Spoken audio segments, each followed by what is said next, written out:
Assalamualaikum warahmatullahi wabarakatuh. Apa kabar anak-anak? Alhamdulillah. Semoga kalian sehat semua. Berjumpa lagi bersama Pak Anwar dalam pembelajaran Bahasa Indonesia. Kali ini masih di tema 6, Cita-citaku. Kita masih membahas tentang puisi. Tapi kali ini kita akan membahas parafrasa. Apa itu parafrasa? Oke, nanti kita akan pelajari. Sebelumnya, marilah kita awali pembelajaran kali ini dengan membaca basmalah. Bismillahirrahmanirrahim. Oke, sebelum kita beralih ke parafrasa, terlebih dahulu kita ingat-ingat lagi pengertian dari puisi atau prosa. Dulu kita pernah mempelajarinya. Oke. Puisi adalah bentuk karya sastra yang terikat oleh aturan berupa irama, rima, dan penyusunan bait dan baris yang bahasanya menjadi terlihat indah dan penuh makna. Sedangkan prosa adalah sebuah karya sastra yang bebas penulisannya, tidak terikat oleh kaidah-kaidah seperti dalam puisi, sehingga biasa disebut dengan karangan bebas. Jadi dalam prosa tidak ada aturan-aturan seperti irama, rima, atau penyusunan bait dan baris. Ya. Oke, tadi kita sudah mempelajari tentang pengertian puisi dan prosa. Kemudian, apa sih perbedaan antara puisi dan prosa? Ya, kalau kita melihat persamaannya, dua-duanya merupakan karya sastra. Tapi, dari kedua itu tetap ada perbedaannya.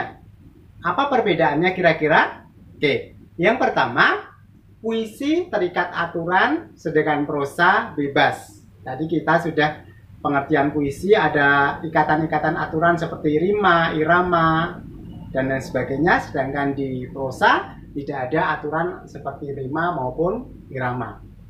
Yang kedua, puisi tersusun dari bait-bait, sedangkan prosa tersusun dari paragraf-paragraf. Ya, jadi kalau puisi itu antara baris-baris membentuk bait, sedangkan paragraf atau prosa itu tersusun dari kalimat, kemudian tersusun menjadi sebuah paragraf. Perbedaan yang ketiga adalah puisi tidak menggunakan tanda baca, sedangkan prosa menggunakan tanda baca seperti koma, titik, dan lain sebagainya. Itu tadi perbedaan puisi dan prosa. Mengapa kita mempelajari perbedaan puisi dan prosa? Karena setelah ini kita akan mempelajari tentang parafrasa yang ada kaitannya dengan puisi dan prosa. Baiklah, kita mulai mempelajari apa itu parafrasa. Ya, parafrasa adalah penguraian kembali suatu teks atau karangan, misalnya puisi, dalam bentuk susunan kata lain dengan maksud untuk dapat menjelaskan makna yang tersembunyi. Contoh parafrasa adalah mengubah bentuk puisi menjadi prosa. Yang tadinya sebuah puisi, biasanya kata-katanya lebih singkat, lebih padat, kemudian diubah menjadi sebuah prosa yang biasanya kata-katanya lebih banyak, lebih mudah dipahami. Apa tujuan dari parafrasa? Adalah untuk menjelaskan makna yang tersembunyi. Karena dalam puisi seringkali maknanya begitu padat sehingga ada banyak makna yang tersembunyi.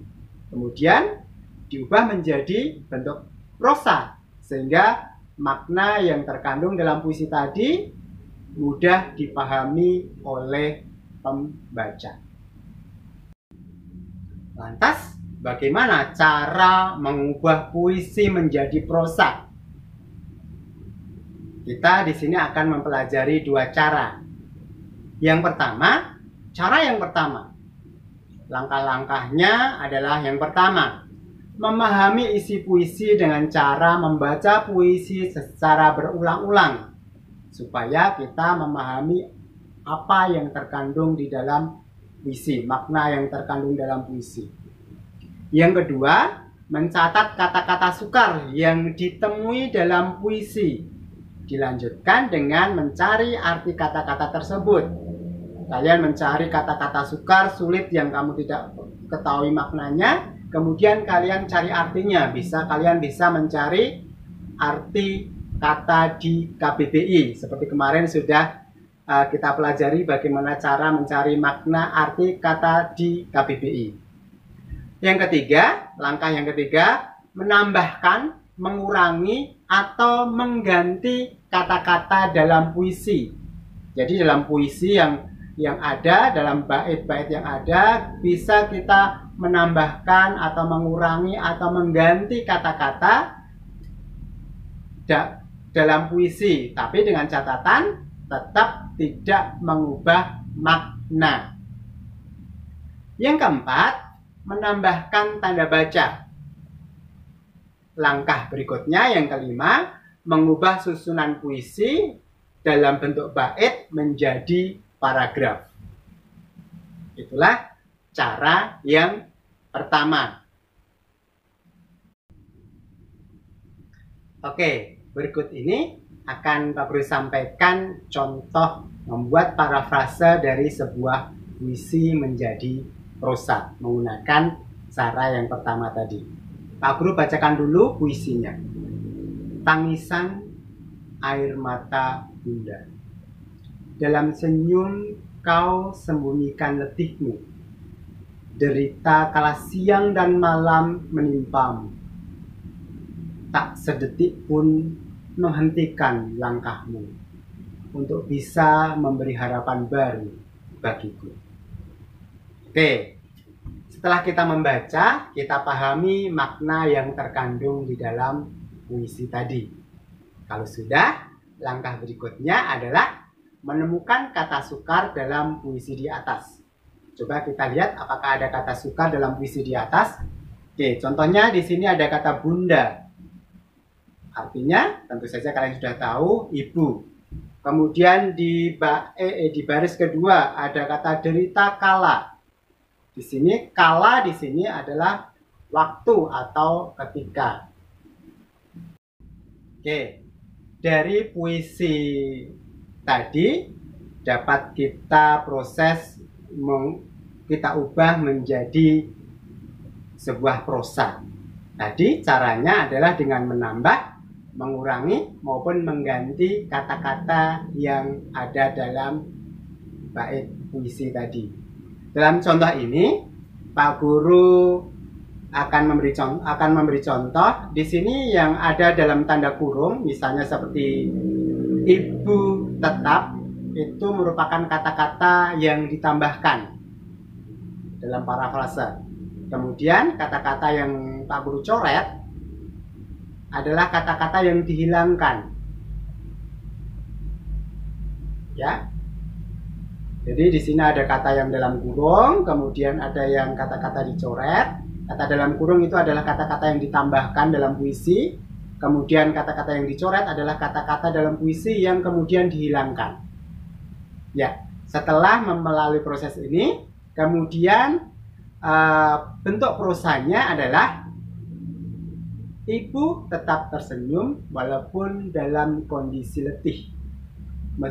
Meskipun bekerja keras ketika siang dan malam, tidak pernah sedetik saja ia menyerah untuk tetap bisa memberikan harapan baru bagiku anaknya. Oke, cara yang kedua hampir sama dengan cara yang pertama tadi. Bagaimana membuat parafrasa dari sebuah puisi menjadi prosa. Langkah yang pertama adalah membaca puisi dengan saksama. Setelah membaca puisi mungkin dilakukan berulang-ulang. Kemudian adalah pahami isi kandungan puisi secara utuh. Jadi secara utuh dari judul sampai baris terakhir. Kalian pahami secara utuh. Kemudian jelaskan kata-kata kias atau ungkapan yang terdapat pada puisi. Sehingga kalian bisa mengganti atau yang kata-kata kias, kata-kata ungkapan kalian ganti menjadi kata-kata yang mudah dipahami. Berikutnya, menentukan pokok-pokok pikiran puisi. Jadi mungkin tiap bait ini membicarakan tentang apa, bait ini membicarakan tentang apa, sehingga kalian bisa memahami isi puisi.